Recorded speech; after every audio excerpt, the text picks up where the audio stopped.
ഇപ്പം നമ്മൾ സോളാറിൻ്റെ കാര്യത്തിൽ കണ്ട 2 തെരഞ്ഞെടുപ്പിൻ്റെ പ്രധാന പ്രചരണമായത് സോളാറായിരുന്നു. സോളാറിൽ അത് ചെയ്തു ഇത് ചെയ്തു, പക്ഷേ ഒന്നും ഉള്ളി തൊലിച്ച പോലെ ആയിപ്പോയി. ഒന്നും പിന്നീട് കണ്ടെത്താനോ കഴിഞ്ഞില്ല, ഒരു ആരെയും ശിക്ഷിക്കാനും കഴിഞ്ഞില്ല. ഈ ആരോപണങ്ങളെല്ലാം തന്നെ തെളിവില്ലാത്തതാണെന്ന് CBI പോലുള്ളൊരു ഏജൻസി തന്നെ കണ്ടെത്തി കേസ് തന്നെ ഏതാണ്ട് പോവുകയൊക്കെ ചെയ്യുക. ഒരുപാട് അവകാശവാദങ്ങൾ പറഞ്ഞതാണ്. ഒരു കമ്മീഷൻ റിപ്പോർട്ടിൻ്റെ അടിസ്ഥാനത്തിലാണ് ഒരു വസ്തുതാപരമായ ഒരു കാര്യം കണ്ടെത്താനാവാത്ത രീതിയിലായിട്ട് പോലും അതിന്മേൽ പിടിച്ചാണ് ഈ കേസന്വേഷണങ്ങൾ മുന്നോട്ട് നടത്തുകയും പിടിക്കുകയൊക്കെ ചെയ്തത്. ഒന്നും കണ്ടെത്താൻ കഴിഞ്ഞില്ല. അപ്പോൾ അതേപോലെ ഇത് തേഞ്ഞു മാഞ്ഞു പോകുമോ എന്നുള്ളതാണ് ഒരു സംശയം ഉണ്ടാകുന്നത്. കാരണം അതിൻ്റെ ഒരു കുഴപ്പമെന്ന് പറയുന്നത് ഇത്തരം കേസുകളിൽ ഇങ്ങനെ അന്തരീക്ഷത്തിൽ താൽക്കാലിക രാഷ്ട്രീയ ലാഭങ്ങൾക്ക് വേണ്ടി ഉപയോഗിക്കുകയും ചെയ്യുമ്പോൾ ഉണ്ടാകുന്ന കുറേ പേരെ നിങ്ങൾ മാനസികമായി തകർക്കാൻ പറ്റും, കുറേ പേരെ നിങ്ങൾക്ക് രാഷ്ട്രീയമായി തകർക്കാൻ പറ്റും, കുറേ കുടുംബങ്ങളെ നിങ്ങൾക്ക് സംശയത്തിൻ്റെ നിഴലിലും അതേപോലെ തന്നെ അപമാനിക്കാനും ഒക്കെ കഴിയും. പക്ഷേ അതിനപ്പുറത്തേക്ക് ഇതൊന്നും പോകുന്നില്ല എന്നുള്ളതാണ്.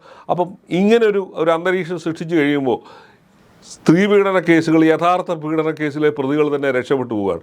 പലരും ഇത്തരം പീഡനങ്ങളോ അപമാനങ്ങളോ നടന്നാൽ മുന്നോട്ട് വന്ന് പറയാൻ തയ്യാറാവാത്തതിൻ്റെ സാധനം. കാരണം ഇതിൻ്റെ ഒരു ട്രോമ വലിയ രീതിയിലുള്ളതാണ്. ഈ മാധ്യമങ്ങൾ വലിച്ചിട്ട് അലക്കുന്നു. ഈ സെലിബ്രിറ്റികളുമായി ബന്ധപ്പെട്ട കേസുകൾ വലിയ തോതിൽ അലക്കുകയും അത് തെരഞ്ഞെടുപ്പ് പ്രചരണ ആയുധമാക്കി ഉപയോഗിക്കുകയും ഒക്കെ ചെയ്യുന്നത് നമ്മൾ കണ്ടതാണ്.